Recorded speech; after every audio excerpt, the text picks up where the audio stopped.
உங்களை பத்தி சொல்றேன். மாசா கெத்தா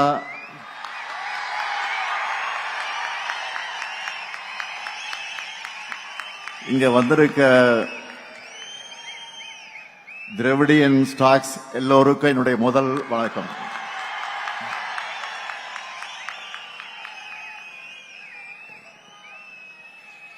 நிகழ்ச்சியிலே பங்கேற்று உரையாற்றி அமர்ந்திருக்கக்கூடிய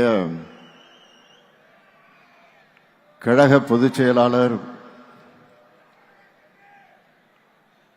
நம்முடைய மூத்த அமைச்சர், என்னுடைய ஆரோக்கிய அண்ணன் துரைமுருகன் அவர்களே,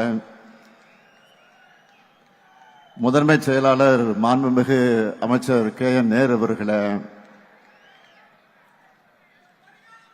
கழக இளைஞரணியின் செயலாளர் மாண்புமிகு துணை முதலமைச்சர் தம்பி உதயநிதி அவர்களே,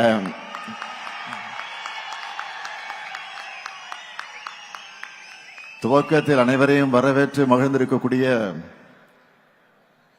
திருவண்ணாமலை தெற்கு மாவட்ட கழகத்தினுடைய செயலாளர்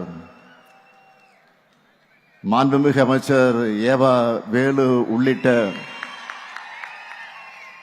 அமைச்சர் பெருமக்களே,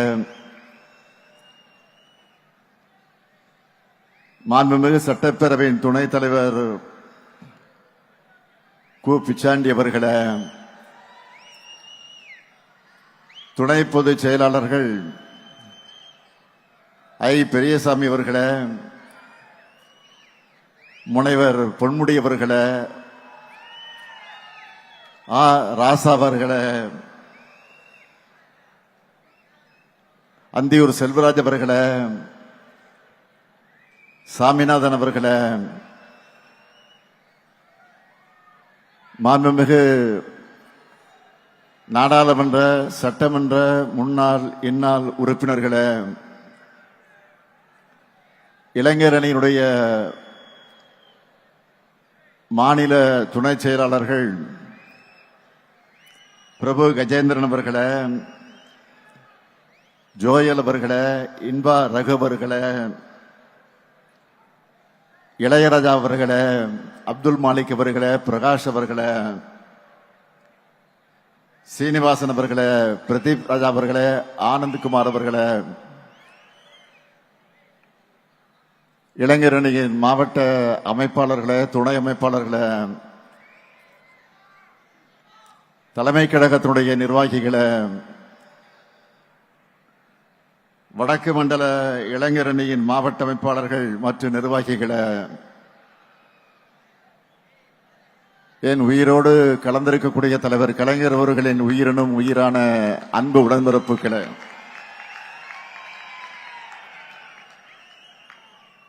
பத்திரிகை மற்றும் ஊடகத்துறை சார்ந்த நண்பர்களே, உங்கள் அனைவருக்கும் என்னுடைய அன்பான வணக்கம்.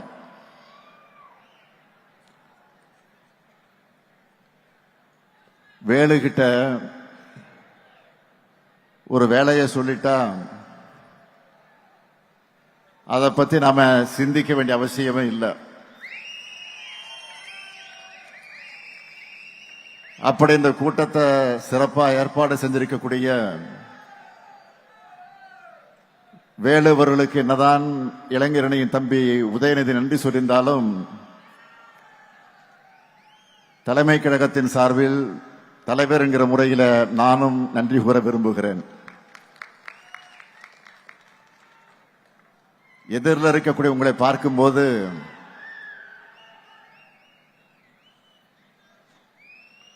ஒரு 50 ஆண்டுகள் டைம் டிராவல் பண்ணி பின்னாடி போன மாதிரி எனக்கு இருக்கு. உங்களை மாதிரி இளைஞனா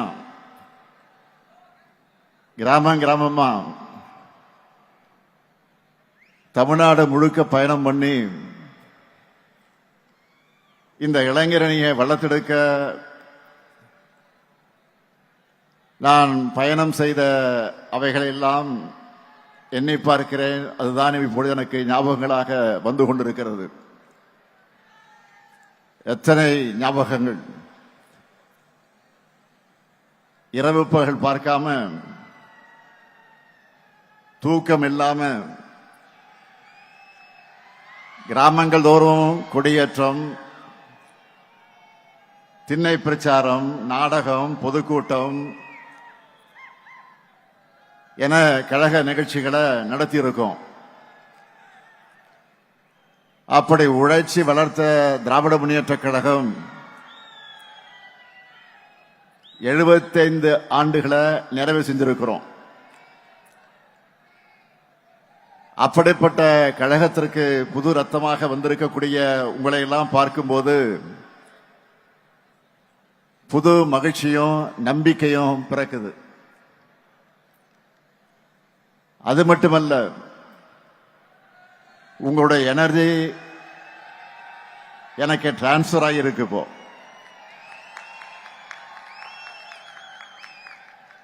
இந்த மாபெரும் இயக்கத்தை பேரறிஞர் அண்ணா அவர்கள் தொடங்கினப்போ அவருக்கு வயசு 40.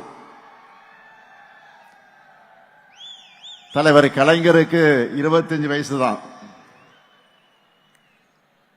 பேராசிரியர், நாவலர்னு பலரும் அவங்களோட இருந்தவங்க அத்தனை பேருக்கு 20கள் தான் இருந்திருக்கிறாங்க.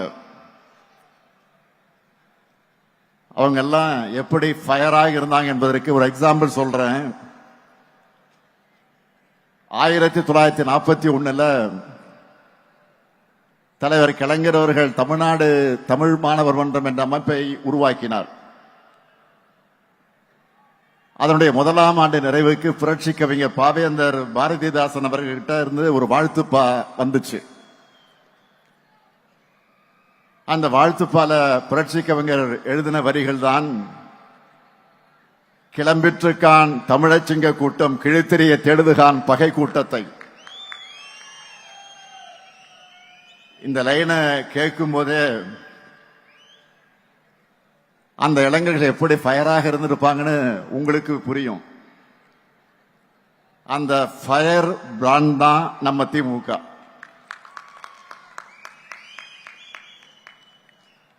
இது எதெல்லாம் இந்த தமிழ் சமுதாயத்துக்கு பின்னுக்கு இழுக்குமோ,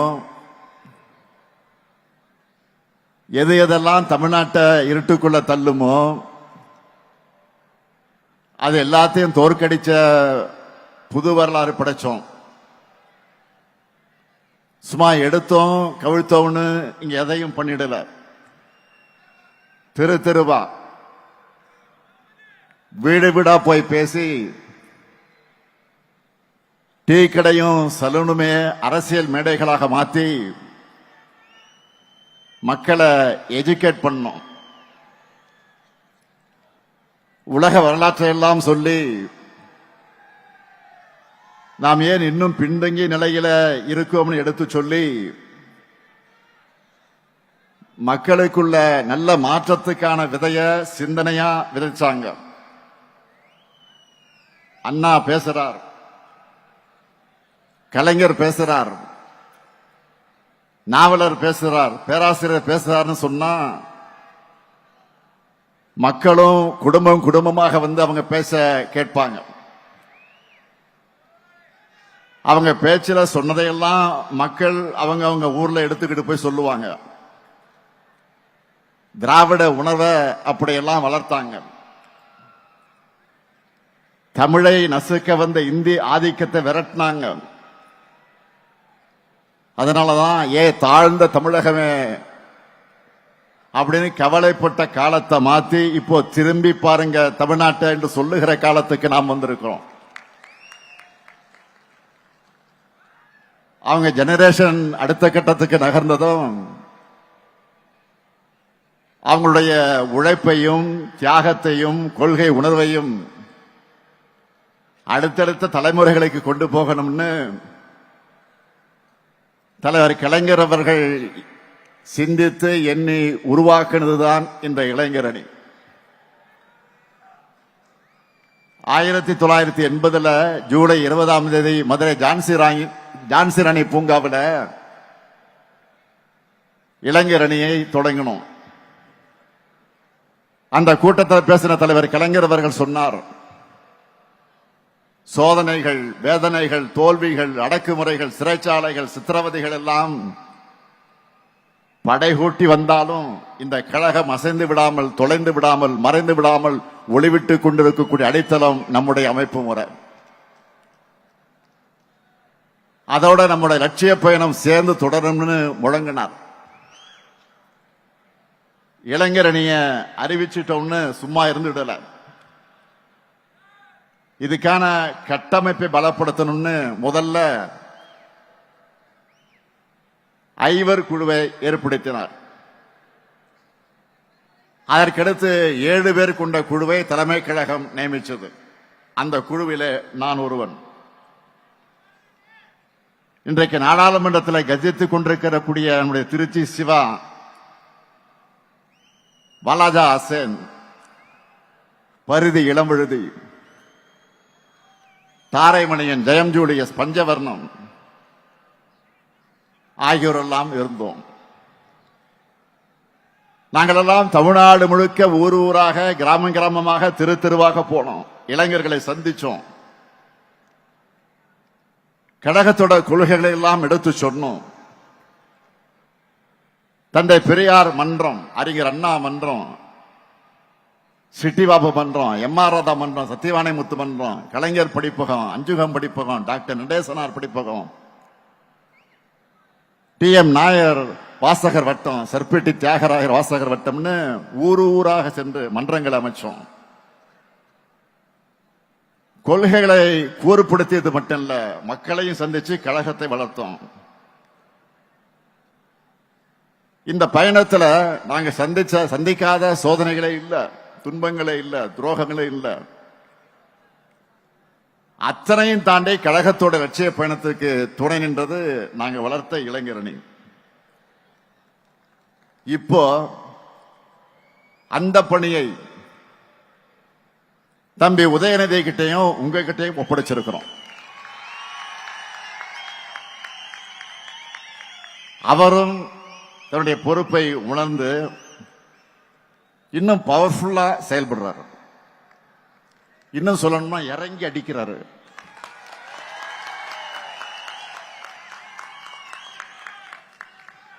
கொள்கை எதிரிகள் உதயநிதி மோஸ்ட் டேஞ்சரஸ் புலம்புறாங்க.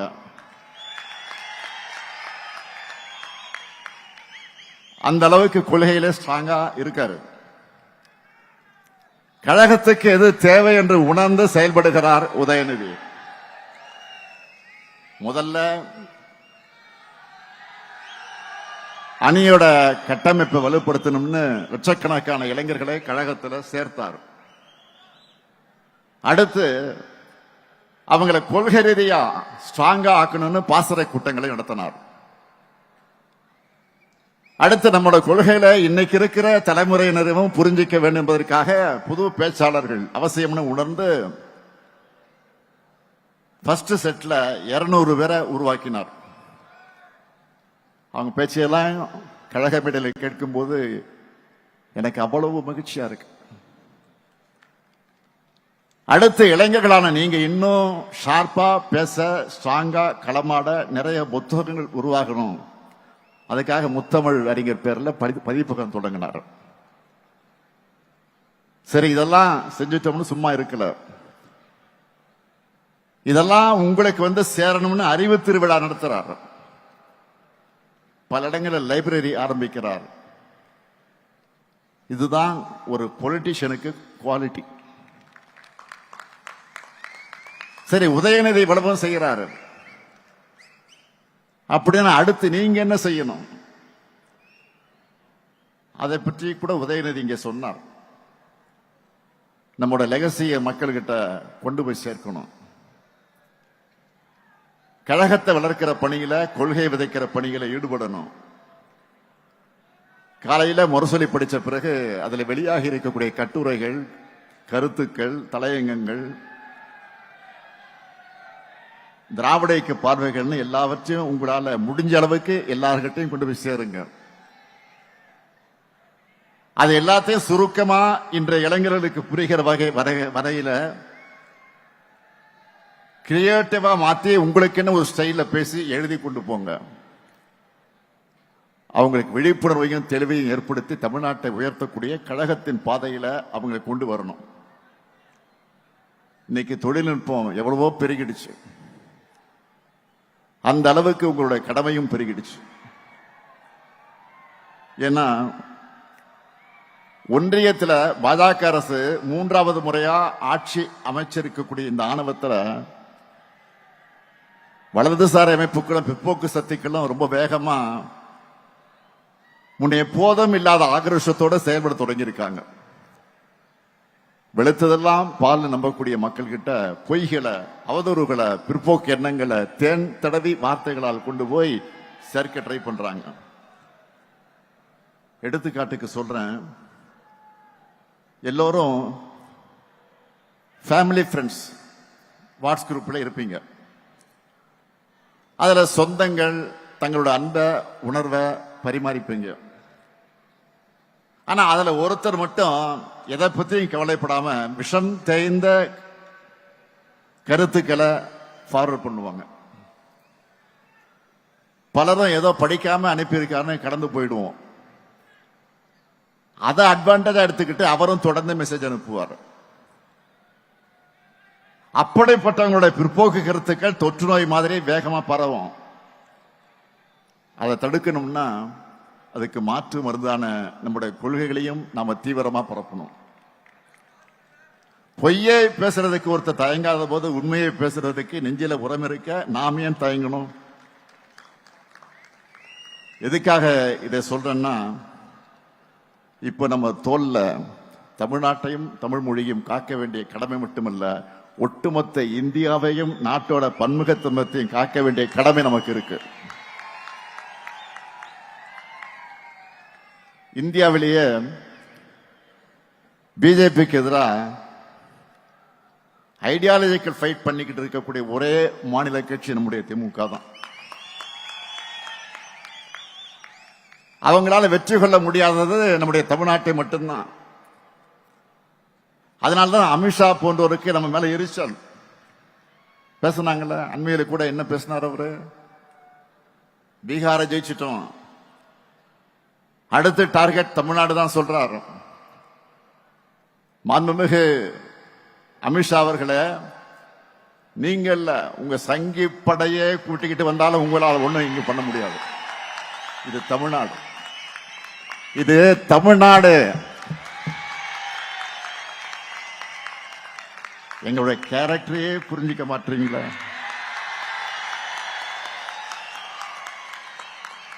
அன்போட வந்தா அரவணைப்போம், ஆணவத்தோட வந்தா அடிபடைய மாட்டோம், எதிர்த்து நிற்போம்.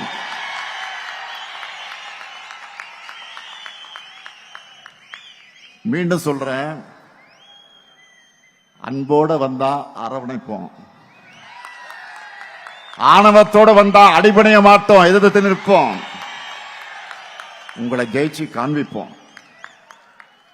இங்கே கூடியிருக்கக்கூடிய இளைஞரணி தம்பிகளுக்கு சொல்றேன், ஒவ்வொரு தலைமுறைக்கு முன்னாடியும் ஒரு வரலாறு ஒரு கடினமான கேள்வியை முன்வைக்கும்.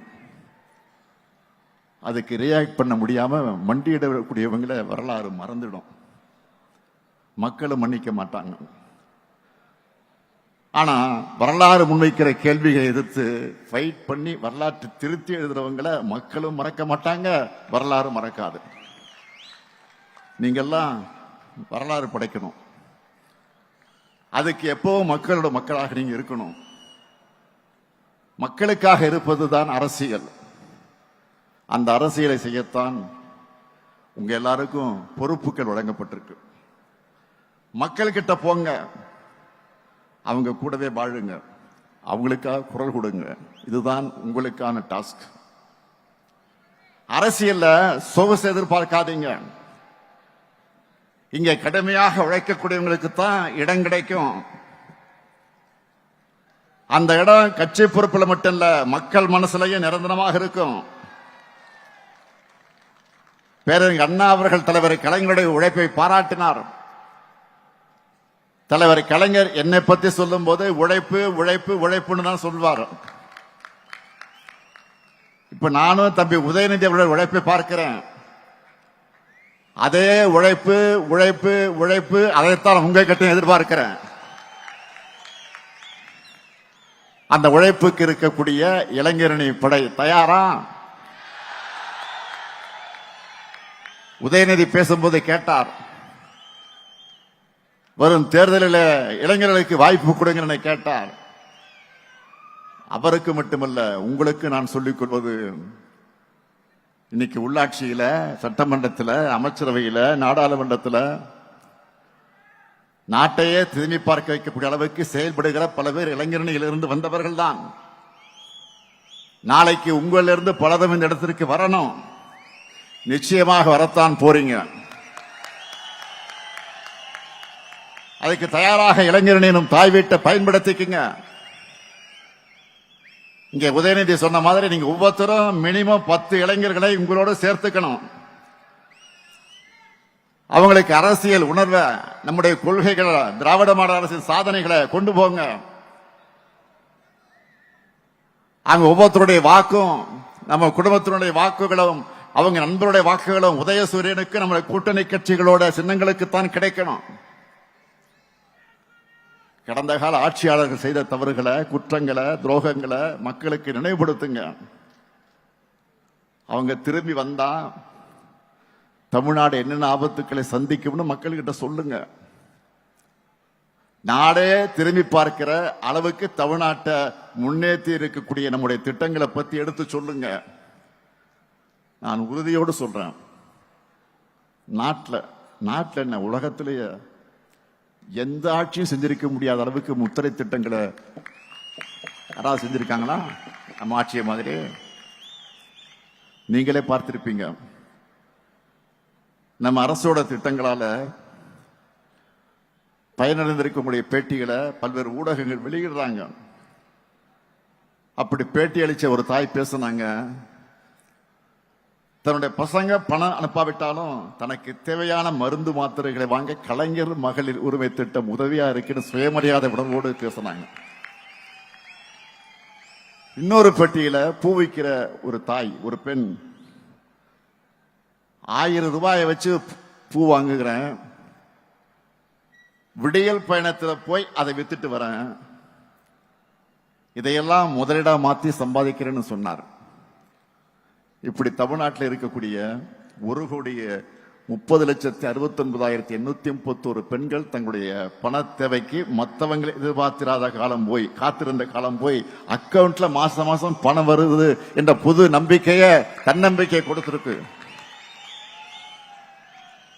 கல்வியில் சிறந்த தமிழ்நாடு, வெல்லும் தமிழ் பெண்கள் போன்ற நிகழ்ச்சிகளை ஏன் நடத்தணும்?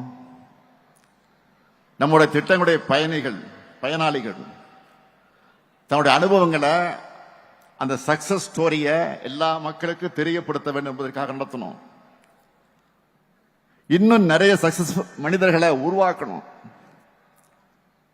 மகளிர் மாதிரிய காலேஜ் போற பசங்க தங்களுடைய செலவை தாங்களே பார்த்துக்க வேண்டும் என்று சொல்ற அளவுக்கு அவங்களுடைய சப்போர்ட்டா இருக்கிற புதுமை பெண் மற்றும் தமிழ் புதல்வன் திட்டத்தில் 12 லட்சத்துக்கு அதிகமான மாணவர்கள் பயன்பெறாங்க. அது மட்டுமல்ல, பசியோட ஸ்கூலுக்கு வந்துட்டு இருந்த பசங்க பலரும் இப்போ தினம் சூடா, சுவையா, சத்தா காலை உணவு சாப்பிடும் போது அவங்களுடைய அப்பா அம்மா நிச்சயம் இந்த முத்துவேல் கருணாநிதி ஸ்டாலினை நினைச்சு பார்ப்பாங்க. நான் முதல்வன் திட்டத்தில் படிச்சு நல்ல ஜாபுக்கு போற இளைஞர்கள் எல்லாம் நம்ம திராவிட மாடலுக்கு தேங்க்ஸ் சொல்றாங்க.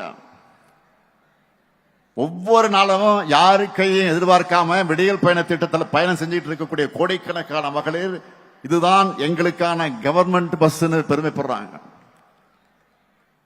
மக்களை தேடி மருத்துவ திட்டத்தில் வீட்டுக்கே வந்து மாத்திரை மருந்துகளை வழங்கி போறாங்களே. நலமாக இருக்கக்கூடிய 2,53,49,475 பேர்களும் பாராட்டுறாங்க. நம்ம திராவிட மாடல் அரசு எப்படி கேர் எடுத்து பார்த்துக்கிறாங்கன்னு பாராட்டுறாங்க. இப்படி நம்ம திராவிட மாடல் அரசுல லிஸ்ட் போட்டு ஒவ்வொரு டிபார்ட்மெண்ட்லயும் சாதனைகளை ஒரு புக்கா போடுற அளவுக்கு தினமும் ஏராளமான திட்டங்களை செயல்படுத்திக்கிட்டு இருக்கோம். அதனாலதான் பொருளாதார வளர்ச்சியில தமிழ்நாடு இந்தியாவிலேயே நம்பர் 1. ஒன்றிய அரசு வெளியிடுகிற பல சர்வே ரிப்போர்ட் எல்லாவற்றிலும் நம்ம தமிழ்நாடு தான் டாப். இந்த திட்டங்கள் எல்லாம் பத்தியும் நீங்க ஃபிங்கர் டிப்ஸ்ல வச்சுக்கணும். இது எல்லாத்தையும் ஒவ்வொரு வீட்டுக்கு கொண்டு போய் நீங்க சேர்க்கணும். மற்ற கட்சிகள் எல்லோரும் தான் பிரச்சாரம் பண்ணுவாங்க. ஆனா அதுல இருந்து தனிச்சு தெரியக்கூடிய மாதிரி உங்களுக்குன்னு ஒரு ஸ்டைல் இருக்கணும் அந்த பிரச்சாரத்துல. வழக்கமா திமுகவுக்கு ஓட்டு போடாதவங்க கூட இளைஞர் அணியினுடைய உங்களுடைய அணியினுடைய அந்த கேம்ப் நீங்க நடத்துற பிரச்சாரம் அதிலேயே திமுகவுக்கு ஓட்டு போடக்கூடிய நல்ல வரணும்.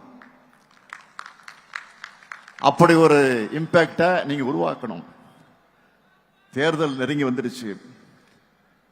மக்கள் கிட்ட நீங்க சொல்லுங்க, 10 ஆண்டு கால தமிழ்நாட்டை படுபாதாளத்தில் தள்ளின அதிமுகவினர் தாங்கள் ஏதோ உத்தமர்கள் போல வேஷம் போட்டுக்கிட்டு வந்து வாக்கு கேட்பாங்க.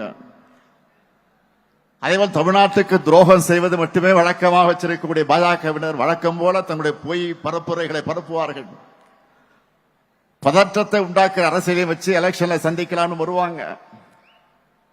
இவங்க கிட்ட கைகட்டி வாய் புத்தி அடிமை சேவகம் செஞ்சு கொண்டிருக்கக்கூடிய தமிழ்நாட்டோட உரிமைகளை தமிழுடைய சுயமரியாதை அட வைக்கலாம்னு நேரடியாகவும் மறைமுகமாகவும் வேலை செய்ய பல கூட்டங்கள் இருக்கு. 2026 தேர்தலில் மக்கள் முன்னாடி இருக்கக்கூடிய கேள்வி என்னன்னா, இன்னும் 50 ஆண்டுகள் முன்னோக்கி நடைபெற போறோமா, இல்ல ஆண்டுகள் பின்னோக்கி இழுக்க முயற்சி பண்றவங்களுக்கு அடிபணிய போறோமா? ஆக அந்த கேள்விக்கு மக்கள் விடையளிக்க போற விடைதான் திராவிட மாடல் ஆட்சி 2.0. அதுக்கு நீங்க எல்லாரும் கடுமையாக உழைக்கணும்.